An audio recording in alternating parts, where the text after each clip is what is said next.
as I was almost done, I said, I need to find somebody in the network marketing industry that's a very well-known person like Jim Rohn or Bob Proctor, and ask them to write a testimonial. So I'm at a convention, and there's Bob Proctor across the room. And it's a dance. We're at a ball. Everybody's dressed up. He's in a tuxedo. And someone said, there's Bob Proctor. Go ask him to dance. And then you could talk to him about writing a testimonial for your book.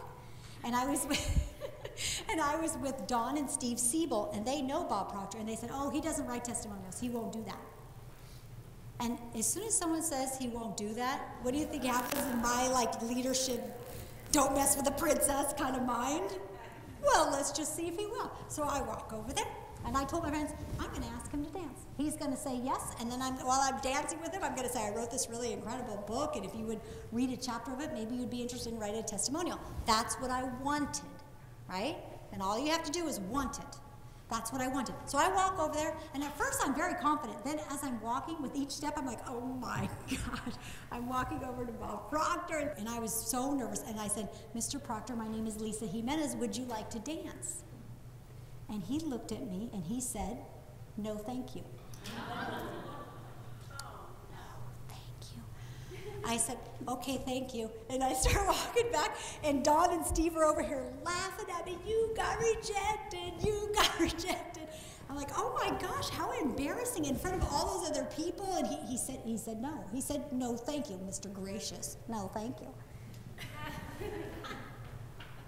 2 weeks later, I write Bob Proctor a letter. And at the top of the page, it said, you said no to me once, ... And then in the letter it said, I wrote this amazing book, and I believe it will free millions of people from their fear. Could you please read chapter 1, and if you think it will transform people's thoughts and beliefs on fear, would you please write a testimonial? About 3 days later, my cell phone rings. It's Bob Proctor. And he's laughing on the other end, and he said, you have some guts, girl. And he said, anyone that could write a book, Conquer Fear, have me say no to her for dancing, and then write back and ask to write a testimonial. I will write that testimonial. That's not the end of the story. However, here's the training and teaching point. Everybody go like this. Everybody go like this. This is called your comfort zone. Some people have little bitty comfort zones. Some people have big comfort zones. But everybody has a comfort zone, yes? Me walking up to Bob Proctor and asking him to dance, where do you think that was in my comfort zone? Where was it? I think it was right up to it, right? It was right up to the comfort zone. I was scared, I was embarrassed, I was nervous, what if he says no? And he did. Okay, that's the comfort zone. Now, here's the operative question.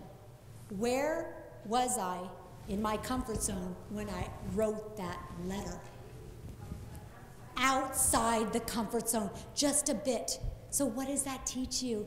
You've got to be willing to go just a little bit outside your comfort zone. That's where all the juicy stuff is. So not only did I get that testimonial from Bob Proctor, not only did he buy the first 100, and then several thousand copies after that. But then, I'm speaking in Atlanta, Georgia, in front of thousands of people. I'm the opening keynote speaker. He's the closing keynote speaker. I am almost done with my presentation, and I'm ready to say thank you, and then music comes on, and I'm like, okay, hello, I didn't ask for music. Bob Proctor comes up on the stage in front of everybody, and he says, Lisa Jimenez, may I have this dance? And so here's Bob Proctor and I dancing on the platform in front of all these people as I shared the story. I told everybody the story. Now, I got past my comfort zone, then I went past the comfort zone. Now, here's the point. What do you get when you're willing to go past the comfort zone? What do you get? What you want. You get your dreams, and dreams come true when you're willing to go outside that comfort zone. My commitment for you this morning was that you would truly shift your beliefs of fear, rejection, failure, and success so that you can be the contribution you were called to be. Transform those beliefs into empowering ones so that you every morning will get up and be the walking, talking conduit of faith and power. Thank you.